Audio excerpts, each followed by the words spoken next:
ko, Panginoon Diyos, na iyong gagamitin. Ipatuloy mo ako, Panginoon Diyos, itago sa iyong likuran, O God. Langisan mo, Panginoon Diyos, ang bibig ng iyong lingkod, O God. Sa gayon, ang mga pagpapala, Panginoon Diyos, ang iyong mga salita, Panginoon, at ang iyong sakdal na kalooban lamang, Panginoon Diyos, ang siyang mahayag sa oras na ito, Lord Jesus. Lord, sa iyo kami nagtitiwala. Sa iyo namin tinataas ang lahat ng mga samot na langin namin. Sa iyong tanging ngalan lamang, aming Panginoon Jesus Kristo. Amen. So bago tayo umupo, mga kapatid, dahil nanyang kabatisan na tayo po yung magbukas ng ating banal na aklat. Ito po sa Isaiah chapter 43 verses 10 to 11, mga kapatid, at sundan po natin ng Isaiah chapter 45 verse 21. So ang sabi po rito, mga kapatid, Isaiah chapter 43 verse 10 to 11, kayo'y aking, unahan po na sa wikang banyaga. Ye are my witnesses, said the Lord, and my servant whom I have chosen, that ye may know and believe me, and understand that I am He. Before me there was no God formed, neither shall there be after me. I am the Lord, and beside me there is no Savior. Isaiah chapter 45 verse 21, mga kapatid. Sabi po rito,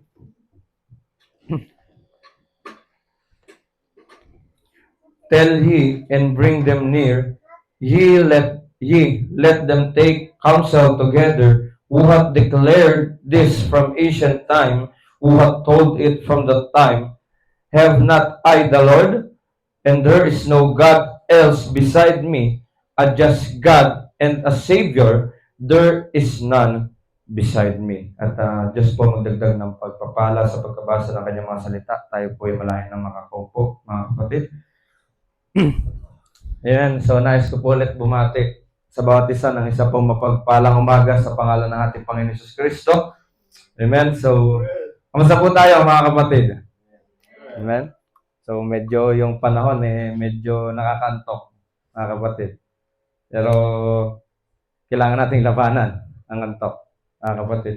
So, naniniwala naman ako na ang Diyos ay hindi tayo pinabayaan sa isang buong linggo, mga kapatid. So, pasasalamat sa ating Panginoon Diyos na meron ulit tayong gawain. Magkakasama tayo, mga kapatid, sa oras na ito. Amen. So, sa oras na ito, tutuloy lang natin yung talakayan natin. So, Godhead, part 8 na tayo. Part 8 na po tayo. Hindi na tayo magpapakatagal. So, yung mga previous na pag-aralan po natin, mga kapatid. So, paano ang Biblia ay pinakilala ng Diyos sa atin? Tama po? Mula sa kanyang pagiging isa lamang, walang katabi, walang kasama, walang nauna sa kanya. Sabi nga nung teksto natin, di ba? There is no other God, mga kapatid, di ba? Sabi kayo, aking mga saksi, sabi ng Panginoon, at ang aking lingkod na aking pinili upang inyong maalaman at magsisampalataya kayo sa akin at inyong matalastas na ako nga walang Diyos na inanyuan na una sa akin o magkakaroon man pagkatapos ko. Ako sa makatuwid bagay, ako ang Panginoon at liban sa akin ay walang tagapagligtas.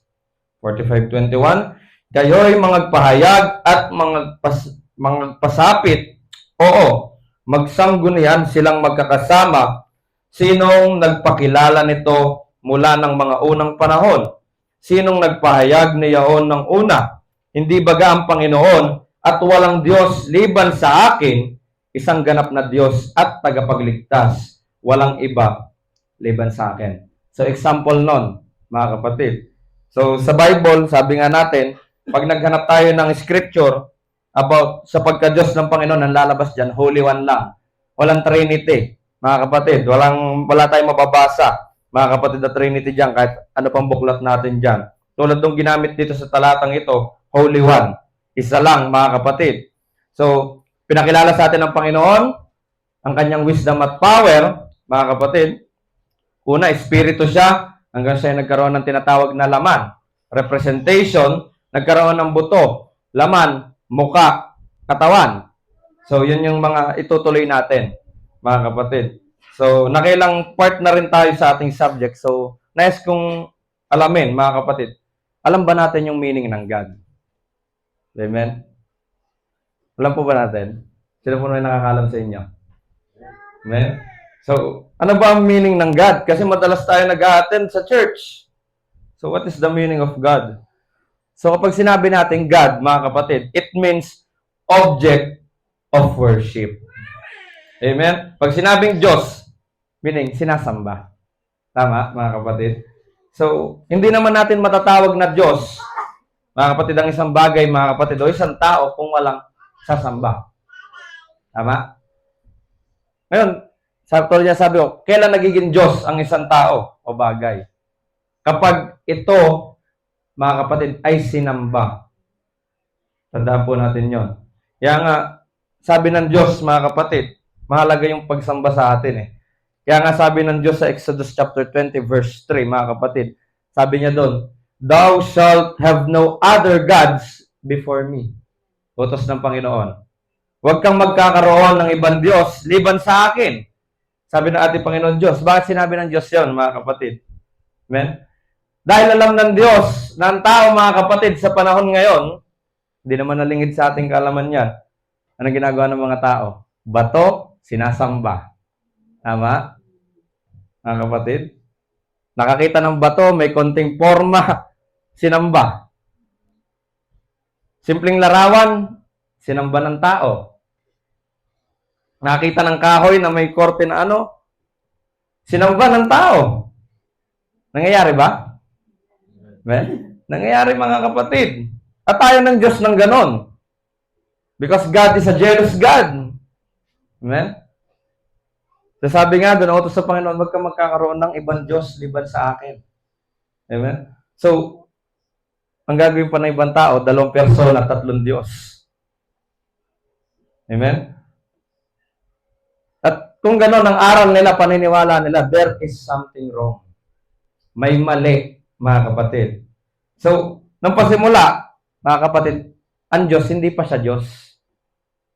Nung unang-una, mga kapatid.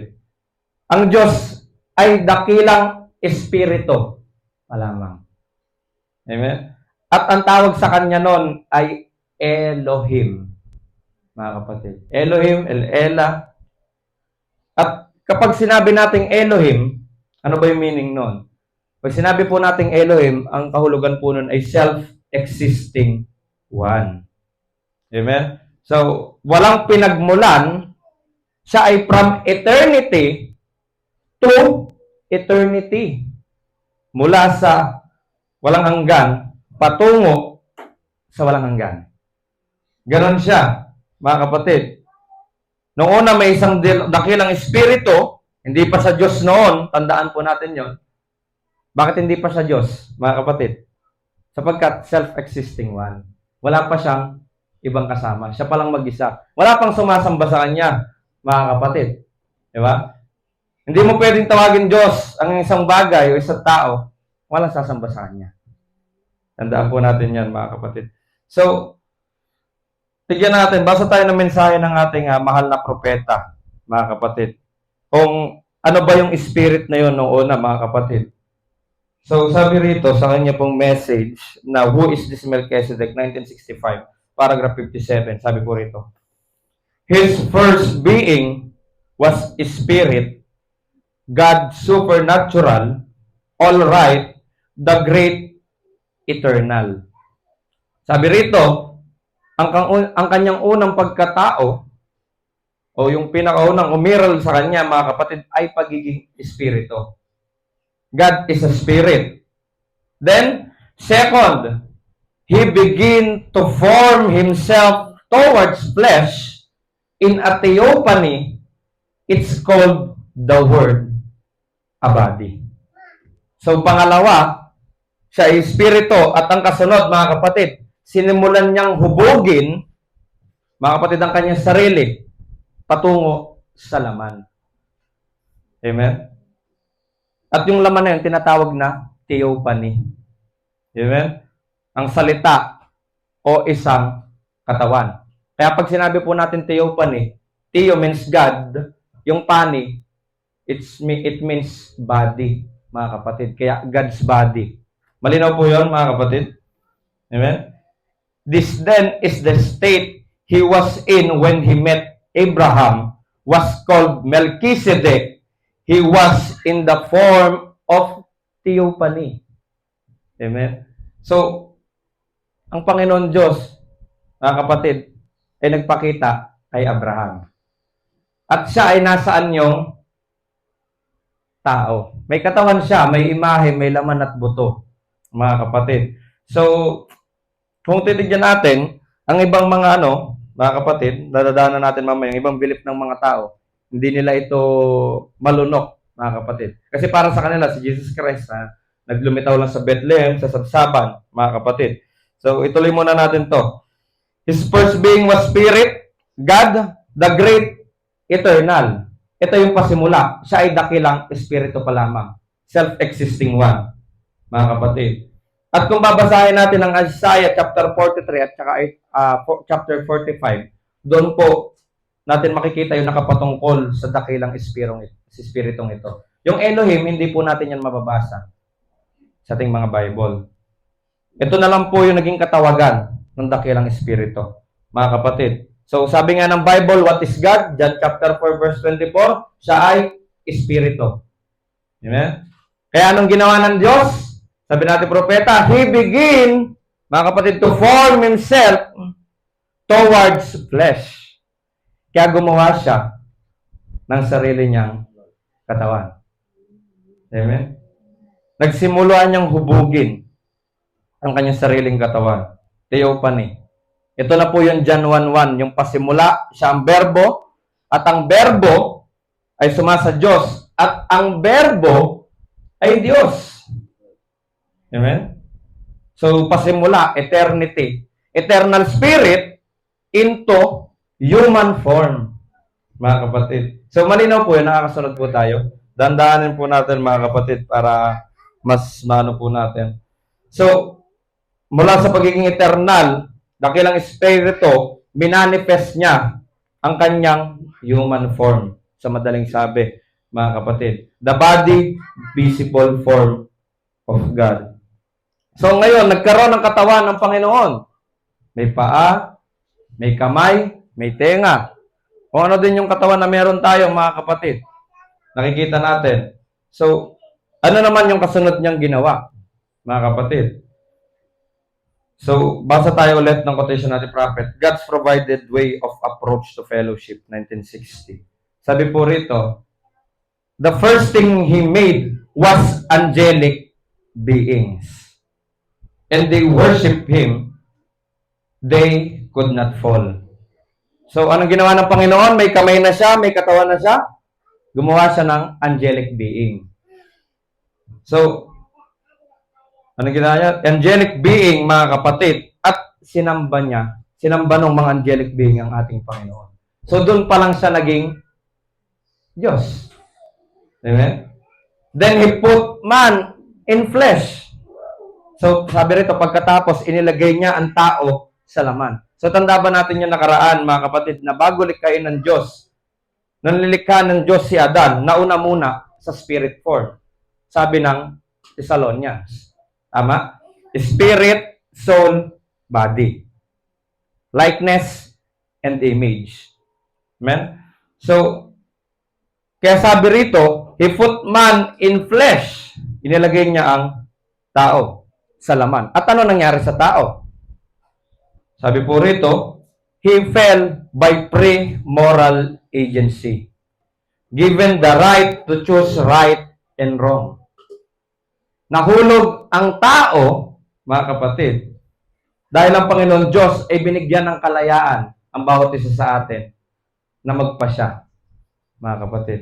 So, hindi kinontrol ng ating Panginoon Diyos ang bawat tao. Binigyan niya, mga kapatid, ang bawat isa ng pagkakataon na pumili kung ano yung pipiliin niyang landas. Tandaan po natin yan, mga kapatid. Nilikha ng Diyos, mga kapatid, ang tao. Binigyan ng pre-moral agency, nahulog sa kasalanan, mga kapatid. Kaya kung ang tao Mga kapatid, tanggapin ang mensahe, ang salita ng ating Panginoon Diyos. Nasa sa kanila na po yun. Amen? Hindi po sa pilitan ang salita ng Diyos. Amen? Kaya wag tayong magtaka na bakit hindi niya ganito, ganyan. Hindi niya matanggap.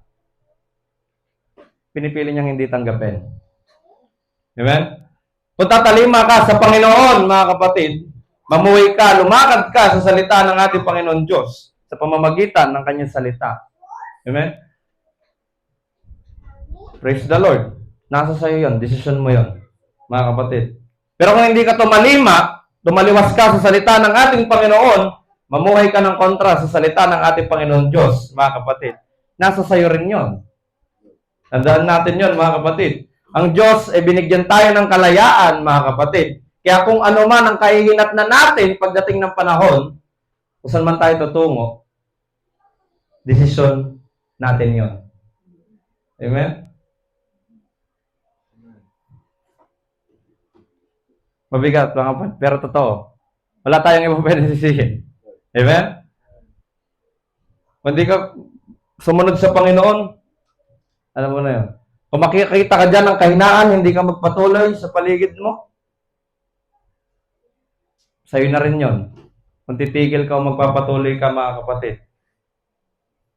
Kaya tandaan po natin, mga kapatid, yung mga desisyon natin bilang isang tao. Pakiisipin po natin ang mabuti. Amen. Ngayon, mga kapatid, meron na siyang katawan, may kamay, may paa, may tenga, mga kapatid. Sabi natin, propeta, siya ay lumikha ng angelic beings after that. Amen. So, dito pa lang nagsimulang maging Diyos ang ating Panginoon na malikha niya ang mga angelic beings. Amen. So, ngayon, mga kapatid, doon pa lang lumabas yung attributes, mga kapatid, ng pagiging Diyos niya. Amen? So, meron kasing major attributes tsaka mga minor, mga kapatid. So, ngayon, mga kapatid, dito natin yung makikita sa Job chapter 38, verse 6 to 8, mga kapatid, nang malikha ng Panginoon Diyos ang mga angelic beings, dito pa lang nagkaroon ng sumamba, nagpuri at umawit sa ating Panginoon. Job chapter 38, verse 6 to 8. Sabi rito, sa ano nalalagay ang kaniyang mga patibayan o sinong naglagay ng batong panulok niyaon na magsiawit na magkakasama ang mga bituin pang umaga at ang lahat ng mga anak ng Diyos ay naghihiyawan sa kagalakan o sinong nagsara ng mga pinto sa dagat nang magpumiglas na gaya ng pagbiglas mula sa bahay bata. So sabi rito, mga kapatid, the morning star and the sons of God, mga kapatid, ay nagsiawit at naghiyawan sa kagalakan na magkakasama. Ito yung angelic beings, mga kapatid. So ito nilikha ng ating Panginoon. At sino naman itong mga angelic beings na to, mga kapatid? Tayo po yun. Amen? Hindi tayo dadive doon. Pero tayo yung mga angelic beings na yun, mga kapatid. Ngayon, mga kapatid, there are two types ng angelic beings. Tandaan po natin yan.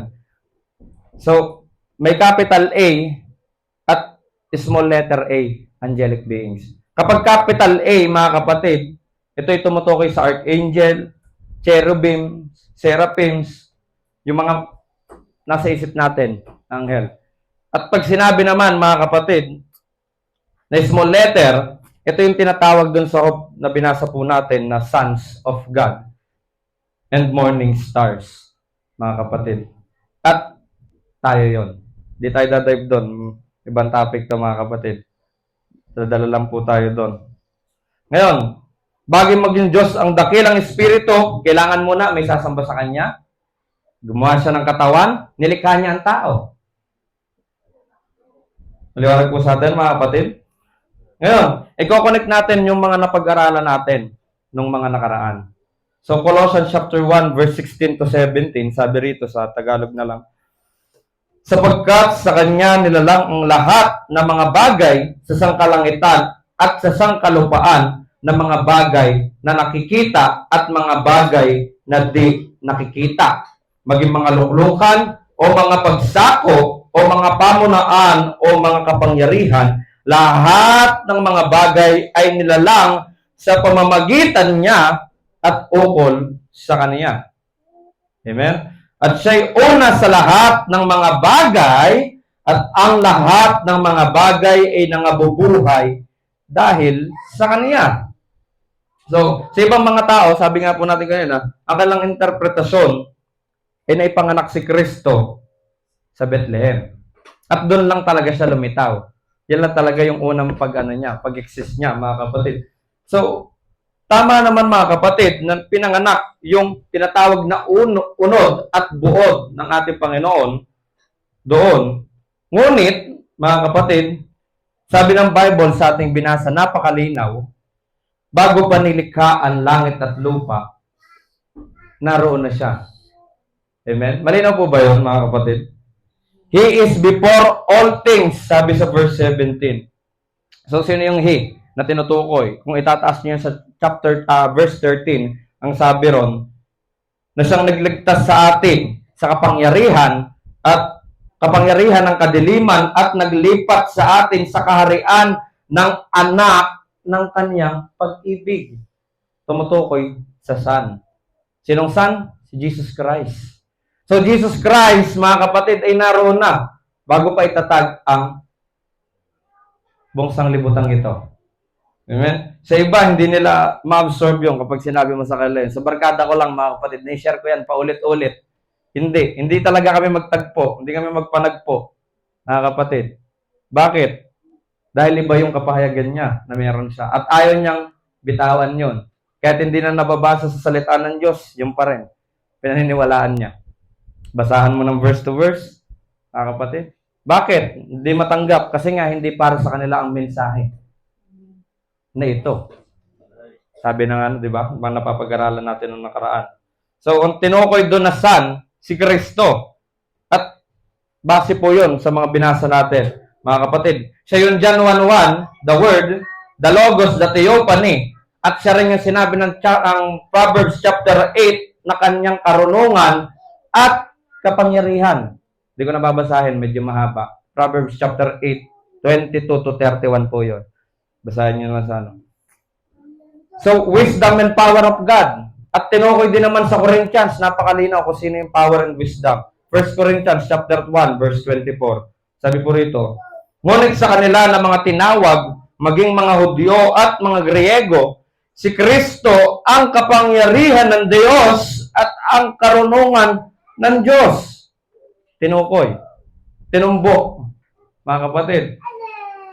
So wala na tayong may kakatwirang sa scripture. Mga kapatid. Diyan ang kasama ng Panginoon Diyos sa paglikha. Sabi niya doon ang kanyang wisdom. Yun ang kanyang power. Mga kapatid, at tinukoy sa bagong tipan. Kung sino ba yun? Jesus Christ, mga kapatid. Kung wala si Kristo, walang malilikha dito. Amen? Sapagkat siya ang karunungan at kapangyarihan ng Panginoon. Magkaiba ba ang Diyos sa kanyang kapangyarihan at kanyang karunungan? Hindi. Kapatid. Sapagkat ito ay nagmula sa Kanya. Tama? Kung ano yung kaisipan mo, ikaw yon. Tama po, sabi ng Bible.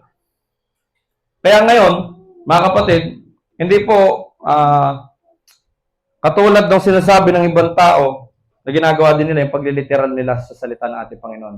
Dahil alam ko naman po, yung iba dito may mga nakakausap. So wag po tayo malilito. Kaya po natin tiniteaching to, dinadahan-dahan upang pag may nakausap tayo, makasharing tayo, alam nyo kung paano ilatag sa kanila ng tama, mga kapatid. So bago pa magkaroon ng langit at lupa, ang Diyos ay naipanganak na ang kanyang anak into theophany, mga kapatid. So, ang tanong, naniniwala ba kayo na nanganganak ang ating Panginoon? Yan ang tanong, mga kapatid. Sabi po rito sa John chapter 1, verse 12 to 13, mga kapatid. Datapwat ang lahat ng sa kanya'y nagsitanggap ay pinagkalooban niya sila ng karapatang maging mga anak ng Diyos sa makatuwid bagay ang mga nagsisisampalataya sa kanyang pangalan. Na mga ipinanganak na hindi sa dugo, ni sa kalooban ng laman, ni sa kalooban ng tao, kundi ng Diyos. Nanganganak ba ang Diyos, mga kapatid? Amen? Dadagdagan pa natin yan maya-maya. Ang tanong, kung di nanganganak ang Diyos, paano tayo naging anak ng Diyos? Amen? Ang hirap ata nun, mga kapatid, kung di ka pinanganak ng Diyos, kanino kang anak? Amen? Ang Diyos nanganganak, mga kapatid. Tandaan po natin yan. Hindi nga lang katulad ng sa ating mga sisters na nahihirapan, naglilihi. Diba? Sobrang paghihirap. Ang Diyos, mula sa kanyang spirit form, kaya niyang magpalitaw ng muka, mga kapatid, ng larawan sa anyong tao. Amen? Galing sa kanyang sinapupunan. John chapter 1, verse 18. Basahin po natin. Sabi nga ng salita ng Panginoon, no? Walang taong nakakita kailanman sa Diyos ang bugtong na anak na nasa sinapupunan ng Ama. Siya ang nagpakilala sa Kanya. Ang anak nasa sinapupunan. Paano po nagbubuntis ang isang sister? Nasa sinapupunan. Okay? Ang pinagkaiba lang nila, ang Panginoon Diyos, kaya niya in spirit form, mga kapatid, na magpalitaw ng image, larawan, anyong tao, mga kapatid. Ganon makapangyarihan ang ating Panginoon Diyos. Amen? Kaya nga po, mga kapatid, di ba, sabi nga ng Genesis 1:26, nilikha ang Diyos sa likeness at image ng Panginoon. So, kung nanganganak ang babae, syempre, yung pinanggalingan, nanganganak rin, mga kapatid. So, pansinin natin, ang anak, tinutukoy rito ay nasa loob ng sinapupunan ng Ama. So, nung nabasa nila ito, alam mo ba sa akin na dalawang Diyos, tatlong Diyos. Nasa sinapupunan eh. Pero, hindi nila nakita na yung dakilang espiritu, si Elohim, mga kapatid, noong una, nais niyang i-express, mga kapatid, ipahayag ang kanyang sarili doon sa human form. Logos, word. Sa madaling sabi, sa pagiging anak, mga kapatid. Amen? Walang higit sa isang Diyos noong una. Ang meron ay isang dakilang espiritu na nasa loob ng espiritong yun ay meron siyang mga katangian at meron siyang mga thoughts, mga kapatid.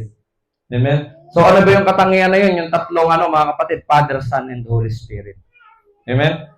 Na kanyang pinahayag sa magkakaibang panahon. Hindi po magkakasabay, mga kapatid, at meron din tong magkakaibang partikular na paraan. Amen? So, hindi magkakasabay, may takdang panahon lamang po, mga kapatid. Kaya titigyan natin. Diyos na Espiritu na makapangyarihan, nasa loob niya, mga kapatid, ang kanyang attributes. In-express niya yung attributes niya. Ano yung attributes niya na yun? Pagiging anak.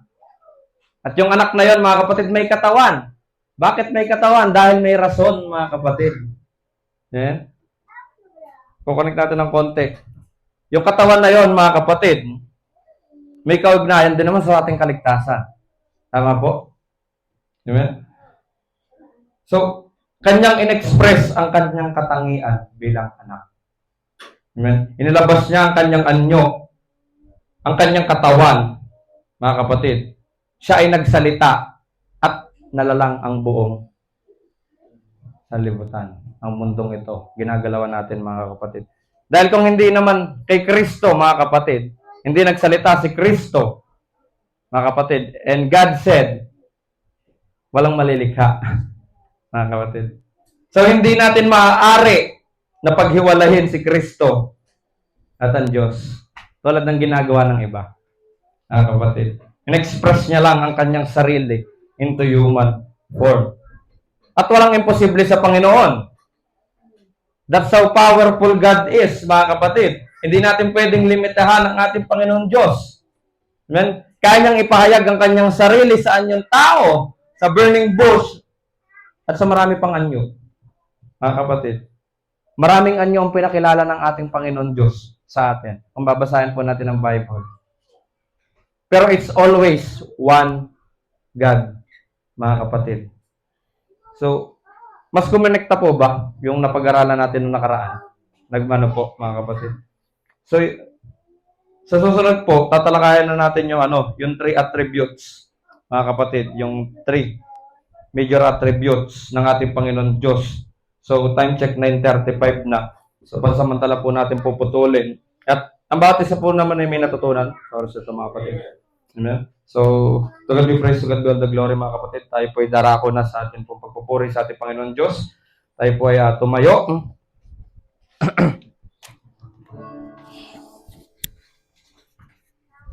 Tayo po ay tumayo at ang ating pong mga lyrics ay nasa ating GC.